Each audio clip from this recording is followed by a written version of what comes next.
Greenland விவகாரத்தில் ஐரோப்பிய நாடுகள் மீது கூடுதல் வரி விதித்த அமெரிக்காவுக்கு பதிலடி கொடுக்கும் வகையில் ட்ரேட் பாசுகா என்று அழைக்கப்படும் வரி விதிப்பை அமலுக்கு கொண்டுவர ஐரோப்பிய யூனியன் திட்டமிட்டுள்ளது. ட்ரம்ப் அமெரிக்க அதிபராக பதவியேற்றதும் டென்மார்க்குக்கு சொந்தமான கிரீன்லாந்தை விலைக்கு வாங்க தயாராக இருப்பதாக அறிவித்தார். மேலும் கிரீன்லாந்தை எங்களுக்கு விற்க டென்மார்க் முன் வரவில்லை என்றாலும் வலுக்கட்டாயமாக பறித்துக் கொள்வோம் என்று ட்ரம்ப் செய்தியாளர்கள் சந்திப்பின் போது தெரிவித்தார். இதற்கு டென்மார்க் அரசு கடும் கண்டனம் தெரிவித்ததோடு கிரீன்லாந்துக்கு கூடுதல் படைகளையும் அனுப்பியது. அதேபோல கிரீன்லாந்து மீது அமெரிக்கா எந்தவித நடவடிக்கையும் எடுக்கக்கூடாது என 6 ஐரோப்பிய நாடுகள் கூட்டாக ஒரு அறிக்கையை வெளியிட்டன. மேலும் Germany, France, Sweden, Norway, Finland மற்றும் நெதர்லாந்து ஆகிய ஐரோப்பிய நாடுகள் கிரீன்லாந்துக்கு கூடுதல் படைகளையும் அனுப்பின.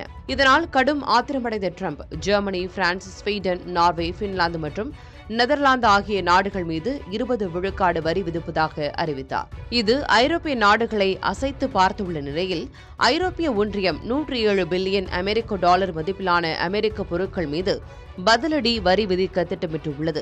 இது பிப்ரவரி 6, 2026 முதல் அமலுக்கு வரக்கூடும் என எதிர்பார்க்கப்படுகிறது.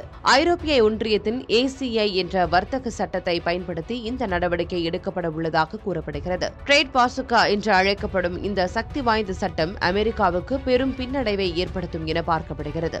2ஆம் உலகப் போரில் பீரங்கிகளை தகர்க்கும் ராக்கெட் லாஞ்சராக பயன்படுத்தப்பட்ட ஆயுதத்தின் பெயரே பாசுகா ஆகும். இந்த ஆயுதம் தற்போது வரை பல்வேறு நாடுகளின் ராணுவத்தால் பயன்படுத்தப்பட்டு வருகிறது. இந்த ஆயுதத்தின் வலிமை காரணமாகவே ACI என்ற ஐரோப்பிய யூனியனின் சட்டமும் ட்ரேட் பாசுகா என அழைக்கப்படுகிறது என்பது குறிப்பிடத்தக்கது.